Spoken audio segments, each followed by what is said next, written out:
कड़ी मशक्कतों के बाद गोविंदा अपनी पहली फिल्म पाने में कामयाब हो जाते हैं और ये दौर था 1986 का, जब उनकी पहली डेब्यू फिल्म इल्जाम रिलीज होती है। इल्जाम के जरिए अपने फिल्मी सफर शुरू करने वाले गोविंदा ने कभी भी पीछे मुड़कर नहीं देखा और 90 का दौर आते आते गोविंदा एक बड़े सुपरस्टार बन गए थे, जिनकी चर्चाएं चारों तरफ की जाती थी।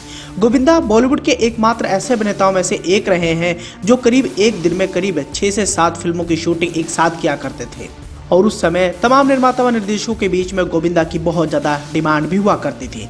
गोविंदा जब नए नए फिल्म इंडस्ट्री में आए थे तब उन्होंने एक नए ट्रेंड की शुरुआत की थी, वो था डांस का, और इल्जाम फिल्म भी उन्हें अपने बेहतरीन डांस स्किल के बदौलत मिली थी। गोविंदा को अपनी पहली फिल्म मिल गई थी और इसके बाद उन्होंने कभी पीछे मुड़कर नहीं देखा। आने वाले समय में उन्होंने कई सारी सुपर डुपर हिट फिल्में दी और 90 के दौर में वो एक बड़े सुपरस्टार बन गए। लेकिन गोविंदा के अगर बचपन की बात करें तो उनका बचपन काफी दुख तकलीफों से भरा रहा। यहाँ हम आपको इस बात की जानकारी देना चाहेंगे कि गोविंदा के पिता अरुण आहूजा भी एक अभिनेता थे और जब गोविंदा का जन्म हुआ था तो गोविंदा को गोद लेने से उनके पिता ने ही मना कर दिया था। गोविंदा की बात करें तो उनका बचपन बहुत ही ज्यादा तकलीफों से गुजरा। उनकी मां निर्मला देवी ने बहुत ही मुश्किलों से उन्हें पाला था। बहुत ही कम लोगों को पता होगा कि गोविंदा के पिता ने उन्हें अपने गोद लेने से तब इनकार कर दिया था जब उनकी मां साध्वी बन गई थी। हालांकि किस्मत ने करवट बदली और गोविंदा को मां और पिता दोनों का ही प्यार मिल पाया था। गोविंदा के अगर गरीबी और बदहाली की बात करें तो गोविंदा की मां निर्मला देवी एक्ट्रेस और पिता अरुण आहूजा भी एक्टर और डायरेक्टर थे,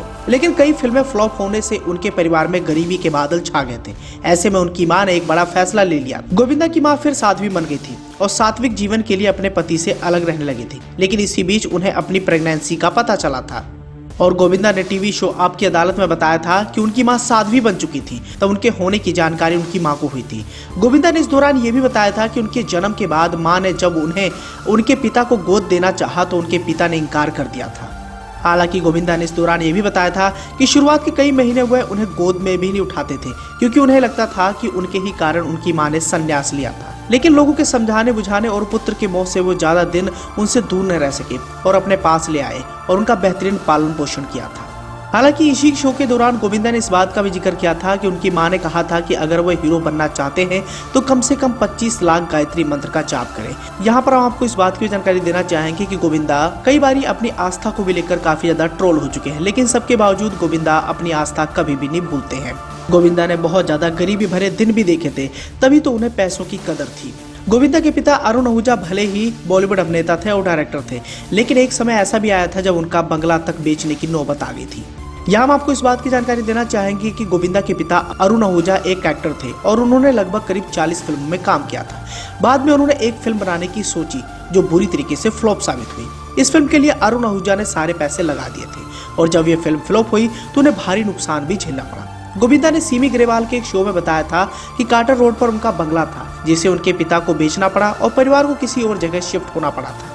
इसके बाद परिवार में मुश्किलों का दौर आना शुरू हुआ था। गोविंदा इसी दौरान इस बात का भी जिक्र करते हैं कि वो अपनी मां के बहुत ज्यादा करीब थे और उनके कष्टों को देखकर उन्होंने सोच लिया था कि वो किसी तरह अपने मां के कष्टों को दूर करेंगे। उनकी मां निर्मला देवी क्लासिकल आर्टिस्ट थी और वो अपने बच्चों के लिए बहुत ज्यादा मेहनत भी किया करती थी। एक बार ऐसी घटना हुई जिसने गोविंदा को बहुत ज्यादा तोड़ के रख दिया था। गोविंदा ने एक बार बताया था कि एक बार मम्मी को छोड़ने के लिए मैं खार रेलवे स्टेशन पर गया था। लेडीज डिपार्टमेंट में बहुत ज्यादा भीड़ थी और औरतें भी लटक कर सफर कर रही थी। उस दौरान गोविंदा ने कहा था कि वो उन महिलाओं से कहती कि बेटा मुझे अंदर ले लो प्लीज, लेकिन उन्हें जगह नहीं मिली और इस तरह 5 ट्रेनें चली गई, लेकिन वो चढ़ नहीं पाई।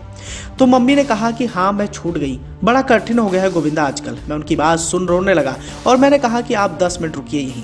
गोविंदा इस दौरान आगे बताते हैं कि वह रोते रोते दौड़कर अपने मामा के घर गए और उनसे पैसे लेकर आए। उन पैसों से उन्होंने मां के लिए फर्स्ट क्लास की टिकट खरीदी थी।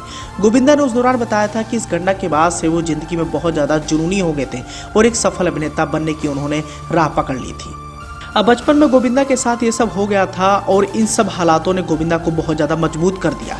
जब 1986 में उनकी फिल्म रिलीज हुई तो इस फिल्म के जरिए उन्होंने अपना पहला कदम तो रख दिया था, लेकिन आने वाले समय में उन्हें बहुत ज़्यादा दिक्कतों का सामना करना पड़ा।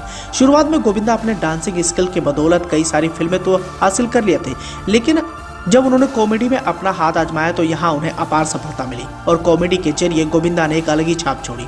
मौजूदा दौर में भले ही गोविंदा आज गुमनामी की जिंदगी जीने पर मजबूर है, लेकिन उनके किए गए यादगार पल आज भी तरोताजा है।